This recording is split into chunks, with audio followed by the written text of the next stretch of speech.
വാരോ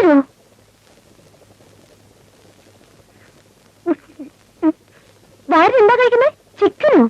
താൻ ആള് കൊള്ളാമല്ലോ.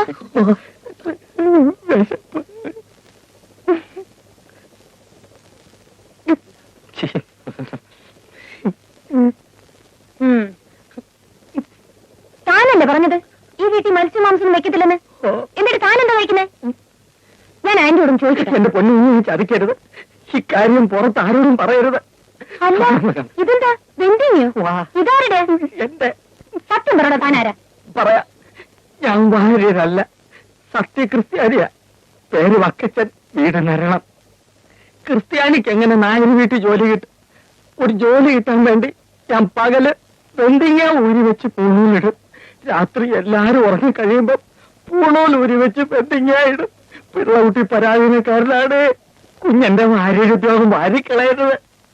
ശരി, വക്കച്ചിന് വാര്യരായി തന്നെ വാഴ്ത്താം. പക്ഷെ ഒരു കണ്ടീഷൻ ഉണ്ട്. കുഞ്ഞ് പറയണ എന്ത് വേണമെങ്കിലും ഞാൻ ചെയ്യാം. താൻ ഈ രാത്രി ഉണ്ടാക്കുന്ന നോൺ വെജിറ്റേറിയൻ അതൊക്കെ കേൾക്കും. താൻ ഈ രാത്രി ഉണ്ടാക്കുന്ന നോൺ വെജിറ്റേറിയൻ അതിന്റെ ഒരു പങ്ക് എന്റെ റൂമിൽ കൂടി ദിവസം എത്തിക്കണം. എത്തിച്ചോളാം. ശരി, കഴിച്ചോളൂ.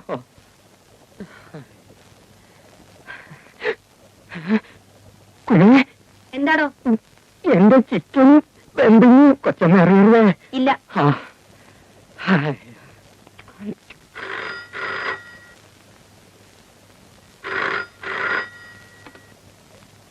ഹലോ, കണ്ണൂരിൽ നിന്ന് ട്രങ്കോളോ? ആ, കണക്ട് ചെയ്യൂ. ഹലോ, ആരാ? ആ ചേട്ടനാണോ? എന്താ ജയദേവന്റെ വിവാഹം ഈ 15-ന് ഫിക്സ് ചെയ്തിരുന്നോ? Very good. ഇല്ല, അദ്ദേഹത്തിന് എനിക്ക് വരാൻ പറ്റുമെന്ന് തോന്നുന്നില്ല. അദ്ദേഹത്തിന് സുഖമില്ലായിരിക്കല്ലേ? ആ, പിള്ളേരെല്ലാരും വരുന്നുണ്ട്. തലേ ദിവസം തന്നെ അയക്കാം. എന്താ? ആ, ഇവിടെ എല്ലാവർക്കും സുഖം തന്നെ. എന്നാ വെക്കട്ടെ. ശരി. ആരാ മമ്മി? കണ്ണൂരിന്ന് ചേട്ടനാ. ഈ 15-ാം തീയതി ജയദേവന്റെ വിവാഹമാണെന്ന്. അവൻ കുറെ നാളായാലും പെണ്ണ് കാണാൻ തുടങ്ങിയിട്ട്. ആരൊക്കെയാ മമ്മി പോകുന്നത്? ഡാഡി ഞാനും വരുന്നില്ല. നിങ്ങൾ എല്ലാവരും പോയാ മതി. അപ്പോ മമ്മി വരുന്നില്ലേ? ഇല്ല, ഡാഡിക്ക് സുഖമില്ലായിരിക്കുമ്പോ ഞാനെങ്കിലും ഇവിടെ വേണ്ടേ? ആ, പിന്നെ ടിക്കറ്റ് നേരത്തെ തന്നെ ബുക്ക് ചെയ്തേക്കണം. വെക്കേഷൻ ടൈമാ, റഷ് കാണും. ശരി. നിങ്ങളെല്ലാം എവിടേക്കാ? ഫാക്ടറിയിലേക്ക്. നിങ്ങൾ ഫ്ലാറ്റിലേക്കാണോ? അല്ല, അന്നകത്തേക്ക് പോയിക്കോളൂ. ഞങ്ങൾ ആ, സുരേഷ്, വൈകുന്നേരം വരുമ്പോ കഴിഞ്ഞ മാസത്തെ ഓഫീസ് അക്കൗണ്ട്സ് എല്ലാം ഒന്ന് കൊണ്ടുവരണം. എനിക്കൊന്ന് വെരിഫൈ ചെയ്യാനാ. അല്ല മമ്മി, ഇന്ന് തന്നെ കൊണ്ട് കാണിക്കണം. ആ, വേണം.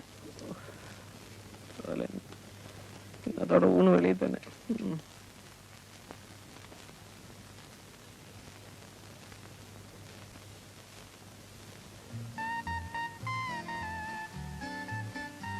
May I come in, sir? Yes, come in. Manju, Sridevi ഇവിടെ ഇല്ല, അപ്പുറത്ത് കാണും. ഞാൻ ചേട്ടനെ കാണാൻ വന്നതാ. ഞാനൊരു കാര്യം പറഞ്ഞാ അത് സ്തുതിഗീതമായി ചേട്ടന് തോന്നരുത്. ഇല്ല, ഈ വീട്ടിൽ ചേട്ടനൊഴിച്ച് ബാക്കി എല്ലാവരും ഫൂൾസ് ആണ്. അത് കറക്റ്റ്. ആ ചേട്ടാ, നാളത്തെ ദിവസം എന്താണെന്നറിയോ? April 1st, അതായത് വിഡ്ഢികളുടെ ദിവസം. എല്ലാവരും ഫൂളാക്കാൻ വേണ്ടി ഞാനൊരു സൂത്രം ഒപ്പിക്കുന്നുണ്ട്. ചേട്ടനോട് മാത്രം പറയാം. നാളെ ടെറസിൽ ഈ വീട്ടിലെ എല്ലാവരും വരും. അവര് ഫൂളാകുന്ന കാണാൻ ചേട്ടൻ ആരെയും അറിയിക്കാതെ ടെറസിൽ വരണം. രാവിലെ കൃത്യം 10 മണിക്ക്. ഇങ്ങനെ ഓരോരോ വിധികൾ നാളത്തെ ദിവസം അറിയാത്ത ലോകത്ത് ആരെങ്കിലും ഉണ്ടാവും? എവരൊക്കെ എന്റെ പ്രദേശം ജനിച്ചല്ലോ എന്ന് ആലോചിക്കുമ്പോഴാ. അതെ അതെ. അപ്പൊ ഞാൻ പറഞ്ഞ പോലെ നാളെ കൃത്യം 10 മണിക്ക്. ഓക്കെ, 10 മണിക്ക്. നാളെ രാവിലെ 10 മണിക്ക്. ഇവനൊക്കെ അനുഭവിക്കുന്ന എനിക്കൊന്ന് കാണണം. പിന്നെ അപ്പോ എല്ലാരും വരുമോ? അവരെല്ലാരും ഫുൾസ് ആവുന്ന എനിക്കൊന്ന് കാണണം. പക്ഷെ മഞ്ജു, മമ്മി അറിഞ്ഞാൽ? അതിന് ആന്റി നാളെ ഓഫീസിൽ പോകും. അടുത്ത് റിലീസ് ചെയ്യാനുള്ള 2-3 പടങ്ങളുടെ സെൻസറിങ്ങിന് പോകണമെന്നാ പറഞ്ഞത്. അപ്പൊ രാജേട്ടാ, നാളെ രാവിലെ കൃത്യം 10 മണിക്ക്. ഓക്കെ? ഓക്കെ. ഇല്ലില്ല, ഞാനും ഒരിക്കലും വിശ്വസിക്കില്ല. എന്നെ തട്ടിക്കാൻ നോക്കണ്ട. എനിക്ക് അപ്പോഴേ അറിയാം ഞാൻ പറഞ്ഞ രവി വിശ്വസിക്കില്ലെന്ന്. എന്നാലും പറയാമെന്ന് കരുതി. കാരണം നമ്മൾ രണ്ടുപേരും ഒന്നല്ലേ? ഈ വീട്ടിൽ ഇത്ര ഇന്റലിജന്റും ഹാൻഡ്സം ആയിട്ടുള്ള ഒരാൾ രവി മാത്രമേ ഉള്ളൂ. അതുകൊണ്ടാണല്ലോ ഞാൻ വലയിൽ വീണുപോയത്. Thanks for your compliment. അപ്പൊ നാളെ രാവിലെ 10 മണിക്ക് എല്ലാവരും ടെറസിൽ വരും. വരുമല്ലോ? തീർച്ചയായും. ചേടാ, എന്റെ മക്കളെല്ലാം ഇത്രയും മണ്ടന്മാരായി പോയല്ലോ. ഞാൻ ഇവരെ ഇത്രയും കാശ് ചെലവാക്കി പഠിപ്പിച്ചിട്ട് എന്തുവാ പ്രയോജനം? ഒരു ശകലം കോമൺ സെൻസ് ഇല്ലാതായി പോയല്ലോ. അങ്കിൾ, ഞാൻ പറഞ്ഞതുപോലെ നാളെ 10 മണിക്ക് എത്തണം. ചേച്ചി, കാര്യമൊക്കെ കൊള്ളാം. മമ്മി അറിഞ്ഞാലത്തെ സ്ഥിതി എന്താണെന്ന് അറിയാലേ.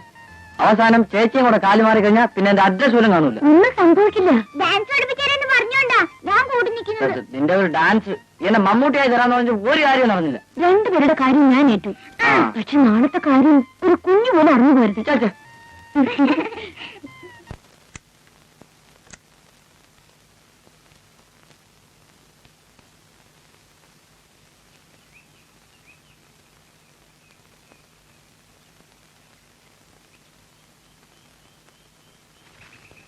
ആരെയും കാണുന്നില്ലല്ലോ. കരുതോളൊന്നും എത്തിയിട്ടില്ലെന്നാ തോന്നുന്നത്. ആ വരട്ടെ.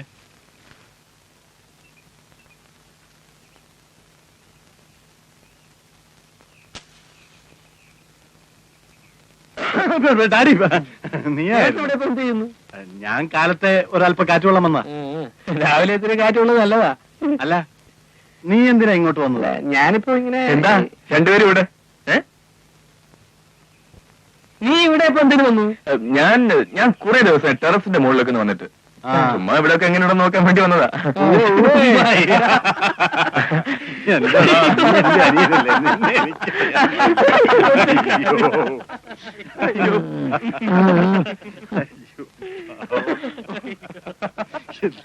എന്താണ് പതിവില്ലാതെ നമ്മുടെ വീട്ടിലൊരു ചിരിയും കളിയും ഒക്കെ? എടാ കഴുതകളെ, നീയൊക്കെ ഇത്ര മണ്ടന്മാരായി പോയല്ലോടാ. ആ മഞ്ജു നിങ്ങളെ ഏപ്രിൽ ഫൂളാക്കിയതാ. അയ്യോ ഡാഡി, മഞ്ജു എന്നോട് പറഞ്ഞതാ നിങ്ങളെയൊക്കെ ഏപ്രിൽ ഫുൾ ആക്കാൻ ടെറസിൽ വരുത്തുന്നു. എന്നോടും പറഞ്ഞതാ. അയ്യോ ഡാഡി, എന്റെ അടുത്തും പറഞ്ഞു. ഓഹോ, അവള് നമ്മളെല്ലാം ഫൂളാക്കിയതാണെന്നാ തോന്നുന്നത്. ഏതായാലും നമ്മൾ ഫൂളായ ഒരു അവൾ അറിയുന്നതിനുണ്ട്. നമുക്ക് വേഗം സ്ഥലം വിടണ്ട. Your attention please. Dear friends, ഞാൻ പറഞ്ഞതനുസരിച്ച് ഈ ടെറസിൽ വന്ന് ഏപ്രിൽ ഫുള്ളായി നിങ്ങളെ ഞാൻ നിരാശപ്പെടുത്തുന്നില്ല. വരണം. എല്ലാവർക്കും ഈ സ്റ്റേജിന് മുമ്പിലുള്ള കസേരയിൽ വന്നിരിക്കാം.